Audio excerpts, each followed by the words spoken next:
Kingdoms and Castles is a game about growing a kingdom from a tiny hamlet to a sprawling city and imposing castle. That there was the first line in the Steam description, and it sums up the game perfectly.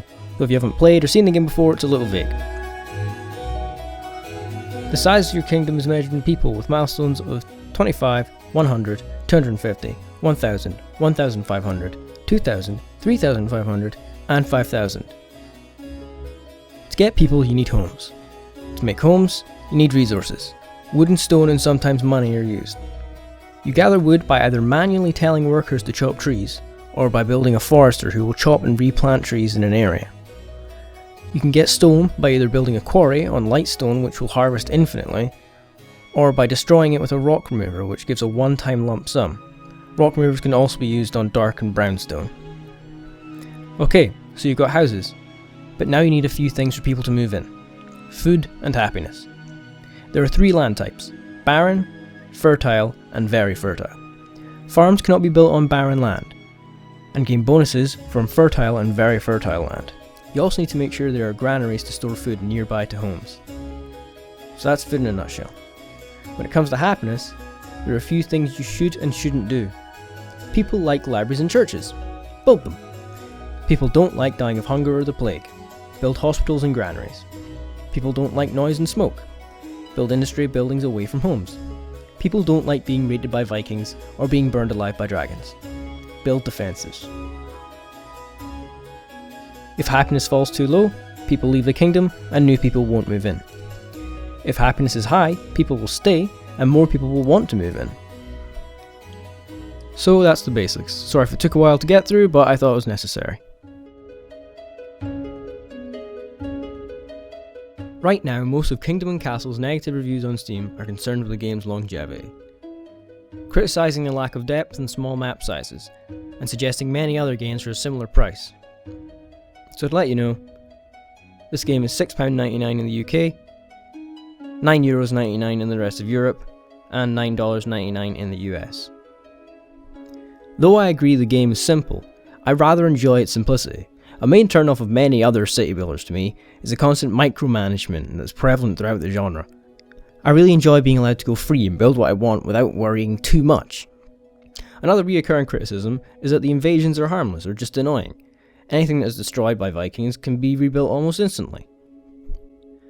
I don't find this to be particularly true. Might be just because I'm terrible at actually protecting my bases. But I think it's more because I actually get somewhat attached to the towns and districts I create. I know it sounds like I have no life, but it's something you've created and it's a little bit saddening to see them fall. Another reason is, when I have had my towns destroyed, it's caused this unhappiness snowball effect, where the Vikings will destroy a granary and then get away, so people are unhappy that the Vikings got away. People are unhappy about the lack of food, so people leave. There's still a lack of food. I no longer have enough workers to create enough food and work in the quarries. I forget to disable the quarries.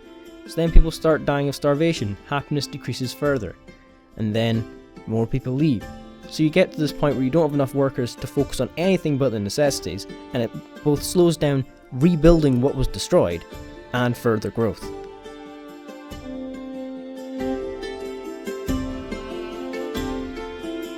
My first few ideas address these common criticisms.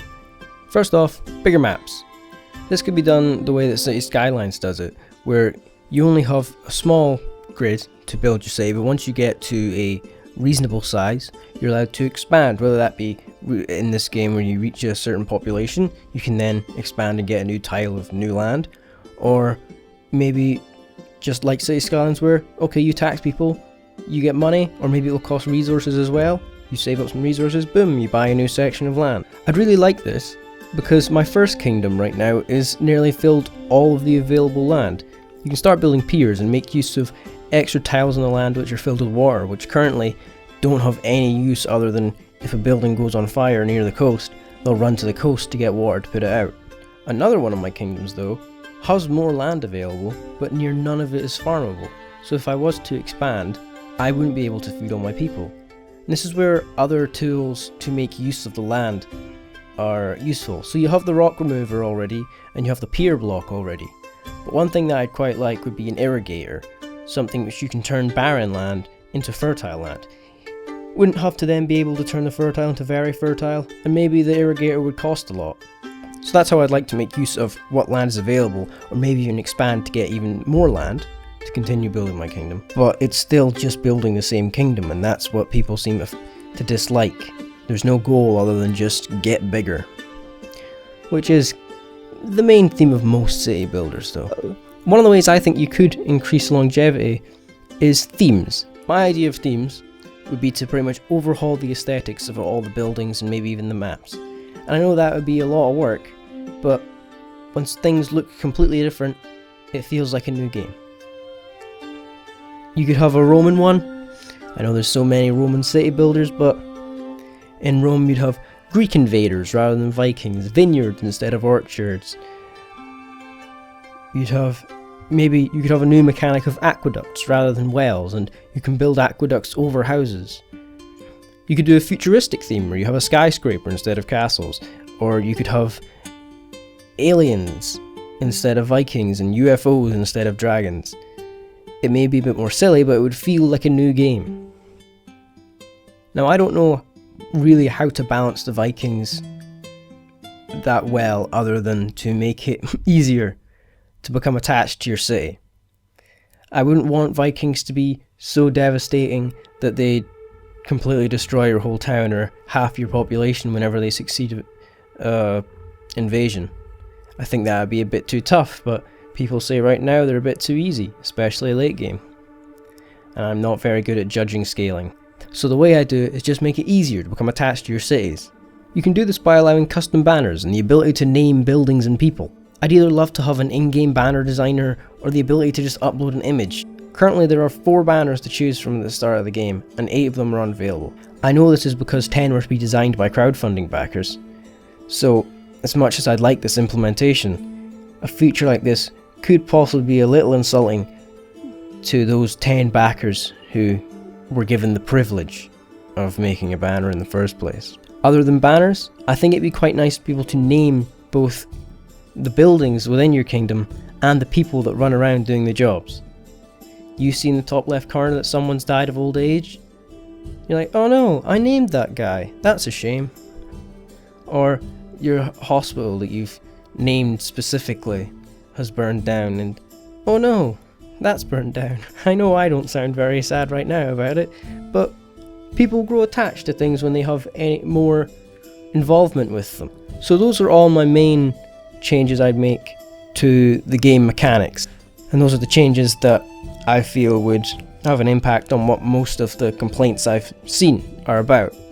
My other little ideas are just little things which I think would make the game just a little better for me, whether they'll be little aesthetic things which change or you can change yourself, or actual things in the options menu. One thing I'd quite like to have is autumn. It would serve no purpose, just a little change in scenery so you don't go from summer to suddenly the whole screen is white and it's winter. Or even during winter, snow actually settles on buildings. The models change slightly. I don't know how hard this would be to do, but I think that'd look quite nice. I've already said allowing you to name buildings and people, but maybe change the colour of roofs on buildings. So you'll want to set your housing area to be blue roofed. You'll set your farming buildings to be yellow roofed. You'll set your industrial things to be green roofed, just so you can zoom out, quickly see where things you want to find are and go in. I'd like to see more, not just buildings in general in the game, like maybe an upgraded forester, possibly even just, not even that. I'd like to just have more aesthetic buildings, like you can build a gazebo or something somewhere. Maybe that would have a small happiness radius, or you can build more things for your castle, whether it be, I don't know, an alchemist tower or something. Make it more fantasy-like. And there's currently only 2 things I'd really like in the options menu, and that would be the ability to disable the music scaling thing. When you zoom in to your kingdom, the sound of the music gets louder, and when you zoom out it gets quieter. It's cool, but it's also kind of annoying, because when you zoom out there's very little atmosphere, and sometimes when you zoom in you don't realise that you're going to get deafened. The other thing I'd like to have in the menus is a fog scaler, I guess would be the best way of describing it. When you move away from your city, it gets encompassed in fog, and it doesn't. I guess it's to hide it not loading. But I'd like to be able to zoom out and see my entire city without it being shrouded within fog. So I'd like to have something to turn that down, maybe. The last thing I want is just another food resource. I said already that I'd like the irrigator, so you could turn barren land into fertile land you can actually use for farming. But right now we only have farms and orchards. We have things like bakeries and windmills to make them better. But I'd quite like a fishing hut or something. You stick it on the coast, or maybe it has to be built on a pier, and it's just another food resource, but it means you can expand further and near to the water and still have food without worrying about having land that's fertile set out to be your farms. I've got to state at this point that this game has only been out for less than 2 weeks at the point of me making this video, and the developers have said they are going to add plenty more to the game and they have ideas for what they're going to add. If you want to know what they're going to add, there is news and discussion pages on Steam, and also Lion Shield Studios, the guys who make the game, have a Tumblr where they have already, in the development before launch, have been posting regular updates showing what they're adding and what they're fixing. Though still, with the changes I'd like to make and the changes other people want to make, I think this is just a great game right now. And I chose to do a video on this game just because I've been playing it a lot and thoroughly enjoying it. And I hope that what updates do come out will just improve it and it'll be well played. But for now, thank you for watching. If you liked this style of video thing, it's the first time doing this sort of thing, then let me know, because I'd be happy to do something like this on another game, or even softwares, like how to improve Sony Vegas. There's a few things I'd love to add.